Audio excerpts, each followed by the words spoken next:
Shivrashtra institute of medical and nursing science Ghogaon यांनी नुकताच पार पडलेल्या 15 ऑगस्ट भारताचा स्वतंत्रता दिवस मोठ्या जल्लोषपूर्ण वातावरणामध्ये आणि विविध उपक्रमांच्या माध्यमातून साजरा केलाय। Shivrashtra institute of medical and nursing science घोगावच्या विद्यार्थ्यांनी प्रभात फेरी तथा वृक्ष दिंडी काढून या दरम्यान विविध सांस्कृतिक घोषणा देऊन प्रभात फेरीची आणि वृक्ष दिंडीची रंगत वाढवली। तदनंतर विद्यार्थ्यांनी ध्वजगीत, राष्ट्रगीत, देशभक्तीपर गीत गाऊन तिरंगी झेंड्याला मानवंदना देऊन शशिकांत रघुनाथ साठे, माजी सरपंच, टाळगाव रयत सहकारी साखर कारखाना सदस्य यांच्या हस्ते मोठ्या उत्साहपूर्ण वातावरणामध्ये ध्वजारोहण करण्यात आले। त्यांच्या समवेत संस्थेचे अध्यक्ष संजय बजरंग भावके, साळुंके सर, माजी सरपंच आणि ग्रामस्थ उपस्थित होते। ध्वजारोहणानंतर माजी सैनिक अविनाश कदम यांच्या हस्ते वृक्षारोपण करण्यात आले।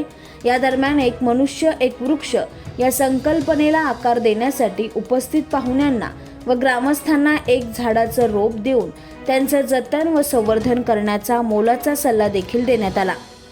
कोरोनाच्या काळात ऑक्सिजनच्या अभावी कित्येकांचे प्राण गेले हे आपण सर्वांनीच पाहिले आहे। सृष्टीने दिलेल्या ऑक्सिजनची किंमत काय असते त्याची जाणीव प्रत्येकाला असावी म्हणून वृक्ष ऑक्सिजन संजीवनी कसे आहेत हे महत्त्व देखील पटवून दिले।